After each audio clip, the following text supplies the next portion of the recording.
महाराष्ट्र में महायुति सरकार की कैबिनेट का भी विस्तार हो गया, लेकिन शिवसेना के विधायकों में बगावत देखने को मिल रही है। नमस्कार, आप देख रहे हैं इंडिया 27 और मैं हूं आपके साथ नंदिनी भारद्वाज। तो रविवार को देवेंद्र फडणवीस की सरकार में कैबिनेट का विस्तार हुआ, 16 नए चेहरे देखने को मिले, लेकिन महाराष्ट्र कैबिनेट में जगह न मिलने से परेशान बहुत सारे विधायक दिखाई दिए। ऐसे शिवसेना के कई विधायक इसमें शामिल थे जो काफी नाराज दिख रहे हैं एकनाथ शिंदे से। नाराजगी समझ में आती है, लेकिन एकनाथ शिंदे क्यों भड़कते नजर आ रहे हैं और क्यों मंत्रियों से शपथ पत्र लिखवा रहे हैं, आइए समझते हैं पूरा माजरा है क्या। डिप्टी सीएम एकनाथ शिंदे की शिवसेना में नाराजगी के स्वर दिखाई दे रहे हैं। नाराजगी के स्वर इतने ऊंचे हैं कि कई नेताओं ने मंत्री पद न मिलने पर एकनाथ शिंदे को भी साफ दो टूक कह दिया है और एकनाथ शिंदे भी दो टूक कहते नजर आ रहे हैं अपने विधायकों को। कि कई नेताओं ने तो मंत्री पद न मिलने पर पार्टी की आलोचना बहुत ज्यादा की है, किरकिरी कर रहे हैं शिवसेना की। यहां तक कि विधायक ये कहने को मजबूर हो गए हैं कि शिंदे साहब, हमने आपके साथ आकर ही गलती कर दी। यानी शिवसेना के विधायक शिंदे के सामने खुलकर नाराजगी जाहिर करते दिख रहे हैं।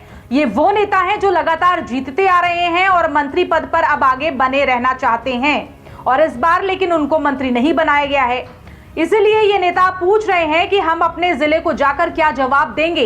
ये नेता ये भी कहते नजर आ रहे हैं कि जो पार्टी में पीछे के दरवाजे से शिवसेना में शामिल हुआ है, आप उसे मंत्री पद दे रहे हैं लेकिन हमें नहीं।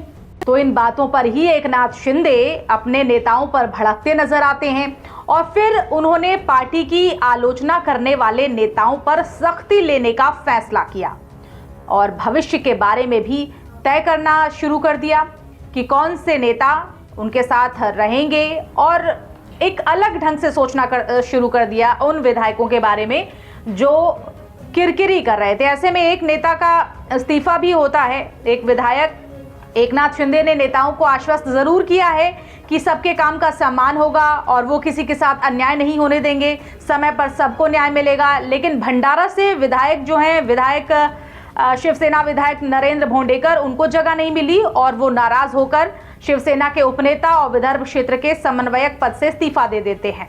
उन्होंने मुख्यमंत्री एकनाथ शिंदे पर आरोप लगाया है कि चुनाव के समय तो मंत्री पद देने का वादा किया गया था, लेकिन ये वादा पूरा नहीं किया गया।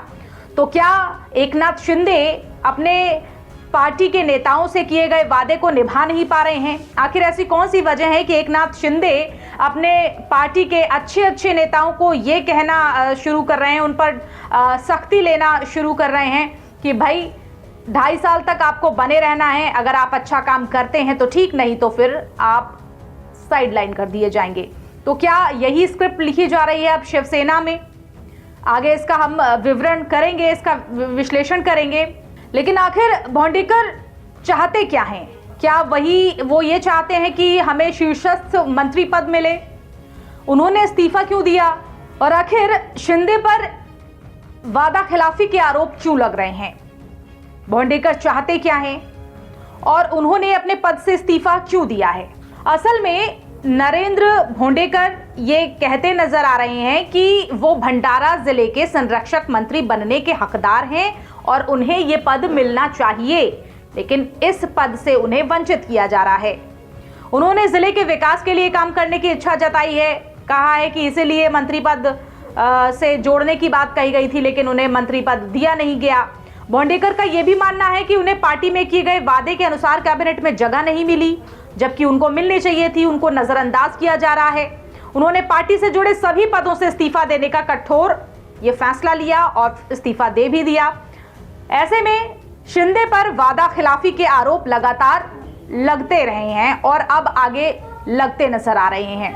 कैबिनेट विस्तार हुआ, ऐसे में एकनाथ शिंदे और ज्यादा घिरे नजर आते हैं और भोंडेकर सीधे तौर पर उप मुख्यमंत्री एकनाथ शिंदे पर वादा खिलाफी के आरोप लगाते नजर आ रहे हैं। तो आखिर नरेंद्र भोंडेकर को भी जान लेते हैं।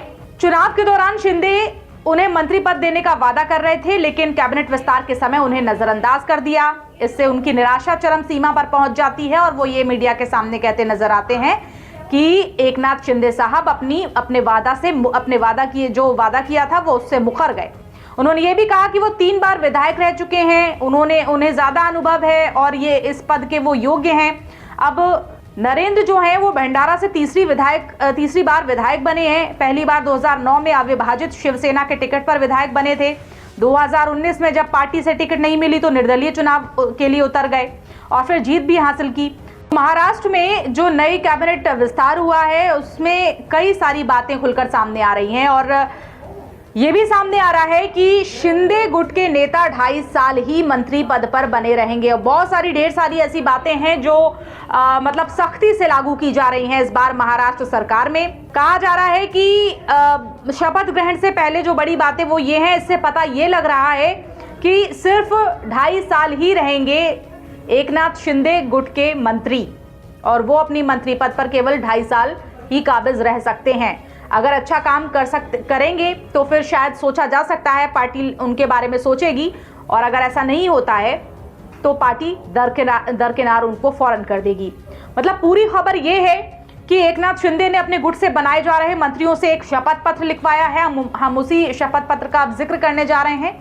ऐसी जानकारी ये सामने आई है कि शिंदे गुट ने साफ कह दिया है एकनाथ शिंदे ने कि भाई 2.5 साल के बाद उनको अपना मंत्री पद छोड़ना पड़ेगा। एकनाथ शिंदे ने उनसे अपना प्रतिज्ञा पत्र भी लिखवाया है। कुल मिलाकर शिंदे ने यह साफ कर दिया है कि काम करो या फिर छोड़ दो। काम अच्छा करोगे तो पदोन्नति मिल जाएगी और अगर काम अच्छा नहीं करेंगे तो उनको साइडलाइन कर दिया जाएगा। यानी एकनाथ शिंदे अपनी काम करो या छोड़ो की नीति पर अडिग नजर आ रहे हैं। जो काम करेगा, अच्छा करेगा, वो रखेंगे। शिंदे सत्ता को समान रूप से वितरित कर अपने विधायकों को साथ भी रखना चाहते हैं। ऐसे में 2.5 साल वाला शपथ पत्र वो इसलिए भी दे रहे हैं ताकि सबको समान अवसर मिले, समान मौके मिले राजनीति करने के और समान रूप से सत्ता का हस्तांतरण हो। महाराष्ट्र का कैबिनेट एक्सपेंशन काफी मजा हुआ बताया जा रहा है। सभी जातीय और सियासी समीकरण इसमें साध लिए गए हैं। महायुति ने सभी समीकरण साधे हैं इस कैबिनेट एक्सपेंशन में। शिंदे के कई मंत्रियों की कैबिनेट से छुट्टी हो गई है। ऐसे में परफॉर्मेंस ऑडिट की बात कही जा रही है कि अच्छा परफॉर्मेंस करेंगे तो उन्हें आगे तक 5 साल तक उनकी पदोन्नति की जा सकती है। तो परफॉर्मेंस ऑडिट के नाम पर के काम पर तवज्जो दी जाएगी मंत्रियों को। जो अच्छा काम करेगा वही 5 साल पूरा कर पाएगा और इस पर सभी लोगों ने अपनी सहमति भी जताई है। तो संविधान के तहत ही काम करने की दुहाई दे रही है महाराष्ट्र की नई नवेली सरकार। और गठबंधन धर्म से सत्ता के संतुलन पर आपकी क्या राय है? जो एकनाथ शिंदे और देवेंद्र फडणवीस बनाते दिख रहे हैं गठबंधन धर्म से सत्ता का संतुलन, इस पर आपकी क्या राय है? क्या जो एकनाथ शिंदे के मंत्री बगावत कर रहे हैं, विधायक बगावत कर रहे हैं, क्या बगावत एकनाथ शिंदे को भारी पड़ सकती है, शिवसेना को भारी पड़ सकती है? इस पर भी आप अपनी राय हमें दे सकते हैं। तो क्या बगावत भारी पड़ेगी एकनाथ शिंदे पर या फिर सब कुछ स्मूथ चलने वाला है महाराष्ट्र की सरकार में? इस पर आपकी राय जरूर चाहिए होगी। फिलहाल मेरे साथ इतना ही। नमस्कार।